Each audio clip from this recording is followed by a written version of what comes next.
El matrimonio perfecto. Samael Aun Weor. Cuarta edición, ampliada y corregida, Colombia, 1968. Prefacio. Por Julio Medina B. La hora presente es gravísima para la humanidad y hay que hablar claro y recio en estos momentos en que todas las religiones, sectas, escuelas, logias, creencias, órdenes, clanes, partidos políticos y naciones viven en lucha terrible buscando su propia supervivencia.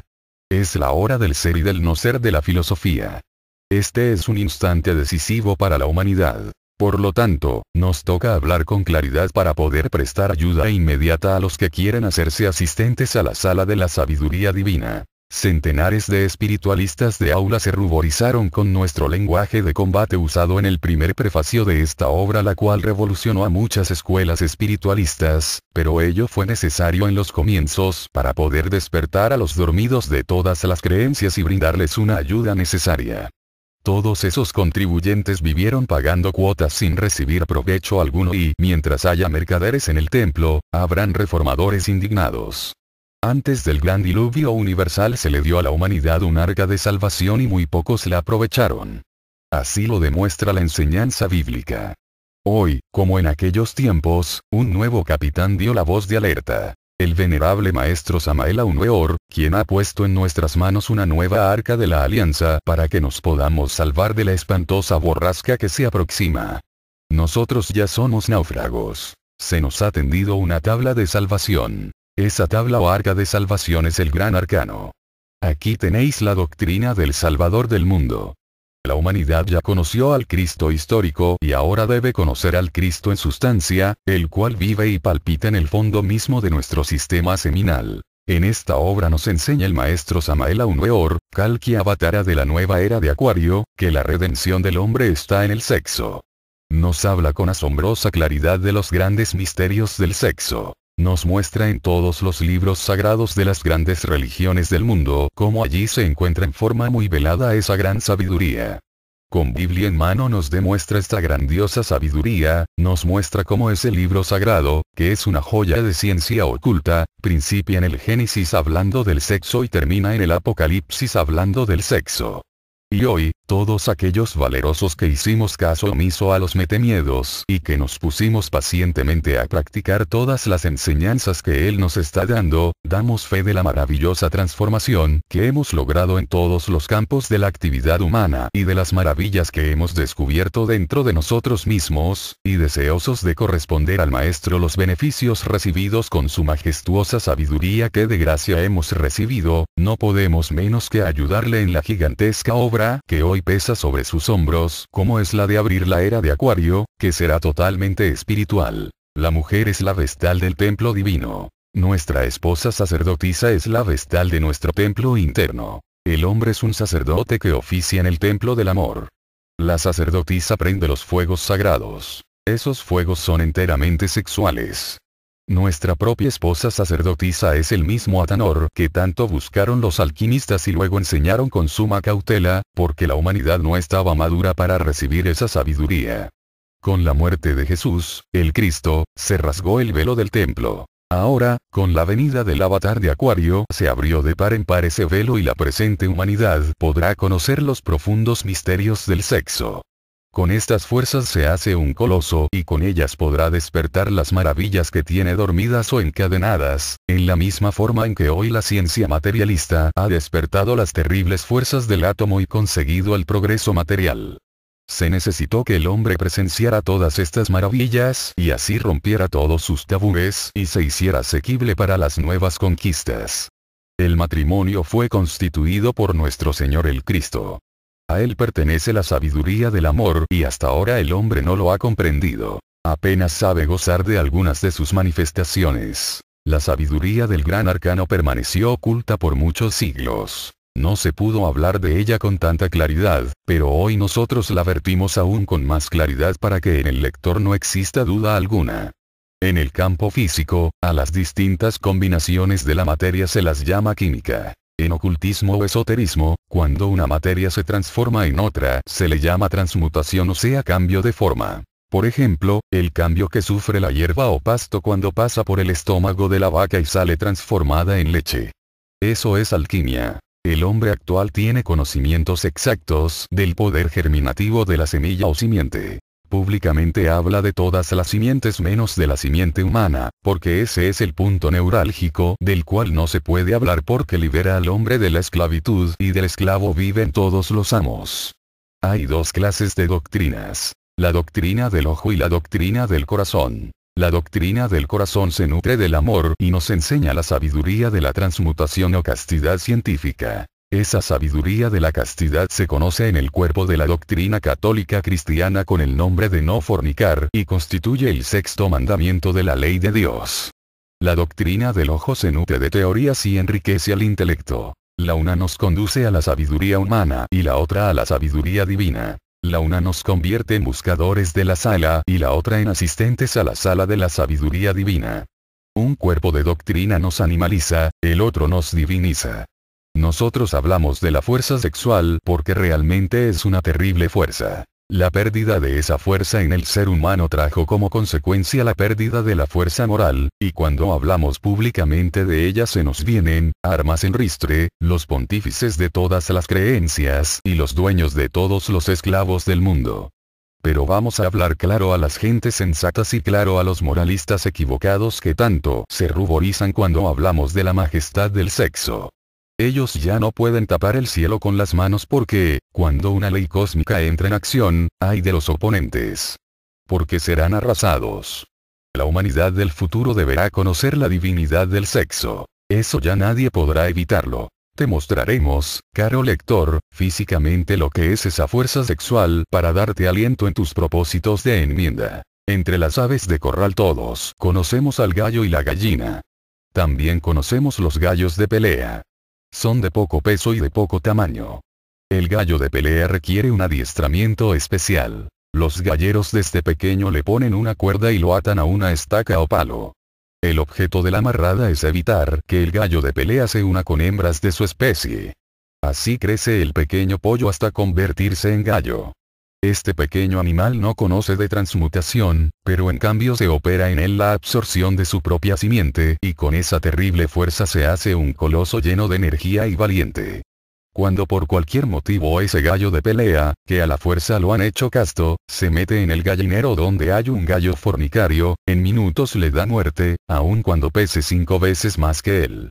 Es que el fornicario siempre será sucio, pestilente y cobarde.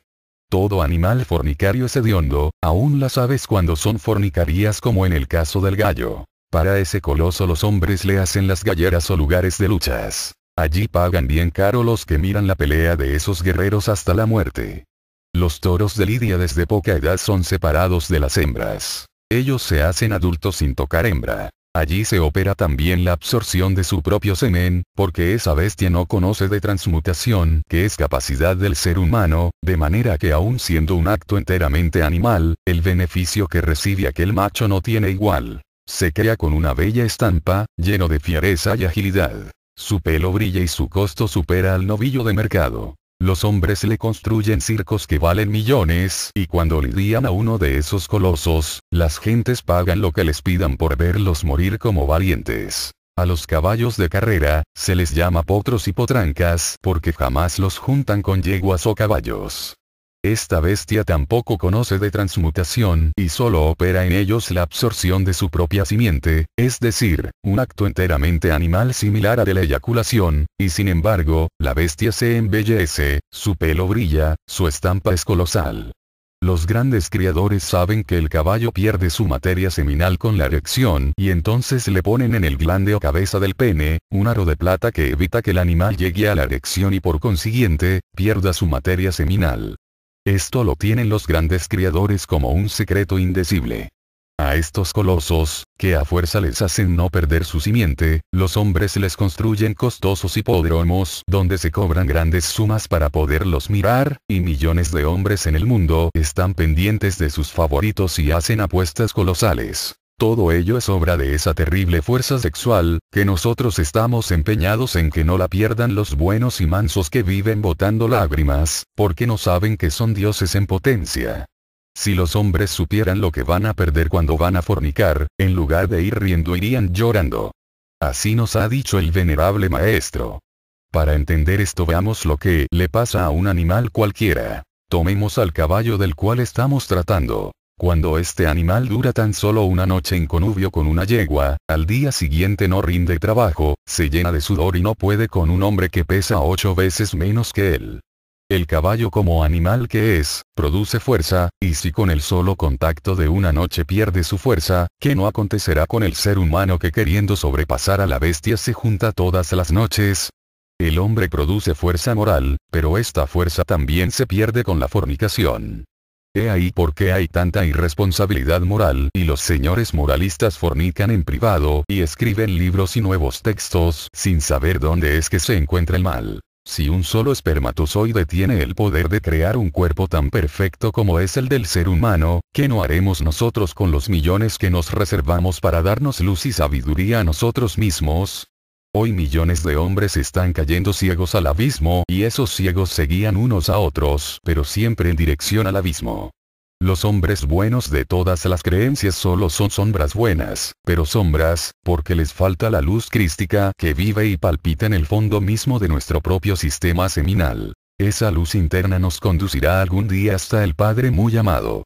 El Cristo nuestro Señor nos dijo: yo soy el camino, yo soy la verdad, yo soy la vida. Conoce, caro lector, el esoterismo crístico. Agárrate de esta tabla de salvación y no cambies, como Esaú, los derechos de la progenitura por un plato de lentejas, porque los tiempos del fin han llegado y no hay tiempo que perder. Con Cristo, con Yahvé, con Dios o con el diablo, con la luz o con las tinieblas, con el bien o con el mal, con la vida o con la muerte, con las escuelas internas o con las externas. Con Samael aún oro contra él. A la batalla, a la batalla, a la batalla. Sumum Supremum Sanctuarium. Agosto 7, 1961. Maestro Garga Cuichines. Julio Medina B. Introducción. He escrito este libro para los pocos. Digo para los pocos, porque los muchos ni lo aceptan, ni lo comprenden, ni lo quieren. Cuando salió a la luz la primera edición del Matrimonio Perfecto, produjo un gran entusiasmo entre los estudiantes de todas las escuelas, logias, religiones, órdenes, sectas y sociedades esotéricas. El resultado de dicho entusiasmo fue la formación del movimiento gnóstico. Dicho movimiento empezó con unos pocos comprensivos y se volvió completamente internacional. Muchos estudiantes de ocultismo estudiaron este libro. Pocos lo comprendieron. Muchos, entusiasmados por el tema encantador del matrimonio perfecto, ingresaron a las filas del movimiento gnóstico. Se pueden contar con los dedos de la mano aquellos que no se salieron del movimiento gnóstico. Muchos juraron lealtad ante el ara de la gnosis, pero en realidad de verdad, casi todos violaron sus juramentos. Algunos parecían verdaderos apóstoles, que nos parecía hasta un sacrilegio dudar de ellos, pero a la larga tuvimos que convencernos con infinito dolor, de que también eran traidores. Muchas veces les bastó a estos falsos hermanos leer un libro o escuchar a un nuevo conferencista llegado a la ciudad, para retirarse del movimiento gnóstico. En esta batalla por la nueva era acuaria que se inicia el 4 de febrero de 1962, entre 2 y 3 de la tarde, tuvimos que aprender que el abismo está lleno de equivocados sinceros y de gentes de muy buenas intenciones. El matrimonio perfecto y el Cristo cósmico constituyen la síntesis de todas las religiones, escuelas, órdenes, sectas, logias, yogas, etcétera, etcétera, etcétera. Es lástima en verdad, que tantos que hallaron la síntesis práctica, se hayan salido de ella para caer en el intrincado laberinto de las teorías. Cuenta la tradición que en el centro del laberinto existía la síntesis, es decir, el lábaro del templo. La palabra laberinto viene etimológicamente de la palabra lábaro. Este último era un hacha de doble filo, símbolo de la fuerza sexual masculino-femenina. Realmente quien encuentra la síntesis, comete la más grande de las tonterías cuando se sale del centro y se regresa a los complicados corredores de todas las teorías que forman el laberinto de la mente. Cristo y la magia sexual representan la síntesis religiosa. Si hacemos un estudio comparativo de religiones, descubriremos que en el fondo de todas las escuelas, religiones y sectas esotéricas, existe el falismo. Recordemos a Peristera, ninfa del cortejo de Venus transformada en paloma por el amor. Recordemos a la Venus virtuosa, recordemos las procesiones del dios Priapo en la vieja Roma Augusta de los Césares, cuando las sacerdotisas de los templos llenas de éxtasis portaban majestuosamente un enorme falo de madera sagrada. Con justa razón dice Freud, el fundador del psicoanálisis, que las religiones tienen origen sexual. En el matrimonio perfecto se encierran los misterios del fuego. Todos los cultos al fuego son absolutamente sexuales. Las vestales fueron verdaderas sacerdotisas del amor. Con ellas los sacerdotes célibes alcanzaron el adeptado. Es lástima que las modernas vestales, las monjas, no conozcan la clave de la magia sexual. Es lástima que los modernos sacerdotes hayan olvidado la clave secreta del sexo. Sentimos profundo dolor al ver a tantos yogis que ignoran la clave suprema de la yoga, la magia sexual, síntesis suprema de todo sistema de yoga. La gente se llena de horror cuando conoce la magia sexual, pero no se llena de horror cuando se entrega a todos los refinamientos sexuales y a todas las pasiones carnales. Aquí tenéis, querido lector, la síntesis de todas las religiones, escuelas y sectas. Nuestra doctrina es la doctrina de la síntesis. En la noche profunda de los siglos existieron poderosas civilizaciones y grandiosos misterios. Y jamás faltaron sacerdotisas del amor en los templos. Con ellas practicaron magia sexual aquellos que se volvieron maestros de la logia blanca. El maestro debe nacer dentro de nosotros con la magia sexual. En el país soleado de Ken, allá en el viejo Egipto de los faraones, quien divulgaba el gran arcano, la magia sexual, era condenado a pena de muerte, se le cortaba la cabeza, se le arrancaba el corazón y sus cenizas eran arrojadas a los cuatro vientos. En el país de los aztecas, hombres y mujeres aspirantes al adeptado, permanecían tiempos enteros acariciándose, amándose y practicando magia sexual dentro de los patios de los templos. Quien derramaba el vaso de Hermes en esas prácticas del templo, era decapitado por haber profanado el templo. Todos los sistemas de autoeducación íntima tienen como última síntesis práctica, la magia sexual. Toda religión, todo culto esotérico tiene por síntesis, la magia sexual, el arcano Asf. En los misterios de Eleusis existían bailes al desnudo y cosas inefables. La magia sexual era la base fundamental de esos misterios. Entonces nadie pensaba en porquerías porque el sexo era profundamente venerado. Los iniciados saben que en el sexo trabaja el tercer logos. Hemos escrito este libro con entera claridad. Hemos develado lo que estaba velado. Quien quiera ahora realizarse a fondo, bien puede hacerlo, aquí está la guía, aquí está la enseñanza completa. Ya he sido vejado, humillado, calumniado, perseguido, etc., por enseñar la senda del matrimonio perfecto. Eso no me importa. En principio me dolían muchísimo las traiciones y calumnias, ahora me he vuelto de acero, y las calumnias y traiciones ya no me duelen. Sé demasiado que la humanidad odia la verdad y aborrece mortalmente a los profetas. Así pues, es apenas normal que a mí me odien por haber escrito este libro. Una sola cosa perseguimos, una meta, un objetivo: la cristificación. Es necesario que cada hombre se cristifique. Es necesario encarnar a Cristo. En este libro hemos levantado el velo de los misterios crísticos. Hemos explicado lo que es el principio crístico. Hemos invitado a todos los seres humanos a seguir la senda del matrimonio perfecto para lograr la cristificación. Hemos explicado que Cristo no es un individuo, sino un principio universal cósmico impersonal que debe ser asimilado por cada hombre mediante la magia sexual. Naturalmente todo esto escandaliza a los fanáticos, pero la verdad es la verdad y tenemos que decirla aun cuando nos costará la vida. Las enseñanzas del Zend-Avesta a semejanza de los principios doctrinarios contenidos en el libro de los muertos de los egipcios, contienen el principio Cristo. La Ilíada de Homero y la Biblia hebrea, así como los Edas germanos y los libros civilinos de los romanos contienen el mismo principio Cristo. Esto es suficiente para demostrar que el Cristo es anterior a Jesús de Nazaret. Cristo no es un solo individuo. Cristo es un principio cósmico que debemos asimilarlo dentro de nuestra propia naturaleza físico-psíquico-somática y espiritual, mediante la magia sexual. Entre los persas, Cristo es Hormuz, Ahura Mazda, el terrible enemigo de Ahriman, Satán, que llevamos dentro.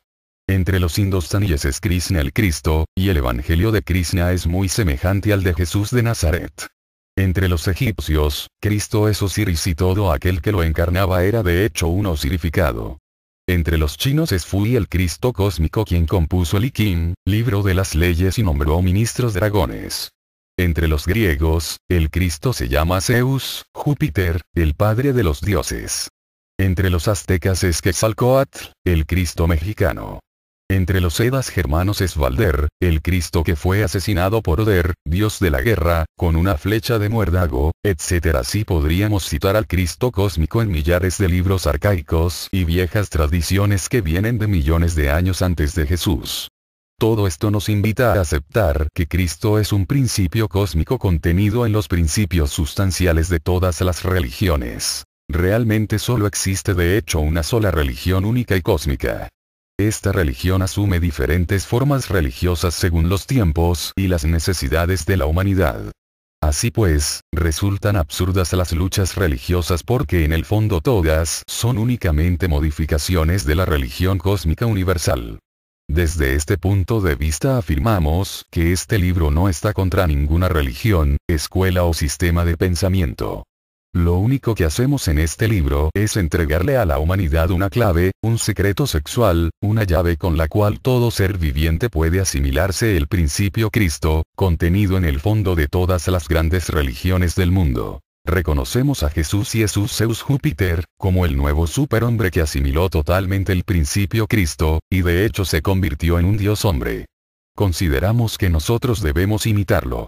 Él fue un hombre completo, un verdadero hombre en el sentido más completo de la palabra, pero mediante la magia sexual logró asimilarse absolutamente el principio Cristo universal y cósmico. Aquellos pocos bien comprensivos deben estudiar el Evangelio de Juan, capítulo 3 en los versículos que van desde el 1 hasta el 21. Allí encontrará el devoto del matrimonio perfecto, pura y legítima magia sexual enseñada por Jesús. Es claro que la enseñanza está en clave, pero el entendido entenderá intuitivamente. La moderna humanidad ha cometido el error de separar al gran Maestro Jesús de todos sus antecesores, que como él también se cristificaron. Esto ha perjudicado a la humanidad actual. Necesitamos comprender cada vez mejor que todas las religiones son únicamente una sola religión. María, la madre de Jesús, es la misma Isis, Juno, Demeter, Ceres, Maya, etc., la madre cósmica o Kundalini, fuego sexual, del cual nace el Cristo cósmico siempre. La María Magdalena es la misma Salambo, Matra, Ishtar, Astarte, Afrodita y Venus con la cual tenemos que practicar magia sexual para despertar el fuego. Los mártires, santos, vírgenes, ángeles y querubines son los mismos dioses, semidioses, titanes, diosas, sílfides, cíclopes y mensajeros de los dioses en las mitologías paganas. Todos los principios religiosos del cristianismo son paganos, y cuando las formas religiosas actuales desaparezcan, sus principios serán asimilados por las nuevas formas religiosas del futuro. Es necesario comprender lo que son las Inmaculadas Concepciones. Es necesario saber que solo con el matrimonio perfecto nace el Cristo en el corazón del hombre. Es urgente despertar el fuego del Kundalini o fuego del Espíritu Santo para encarnar el Cristo. Quien despierta el Kundalini se transforma como Ganímedes en el águila del Espíritu para subir al Olimpo y servir de copero a los dioses inefables.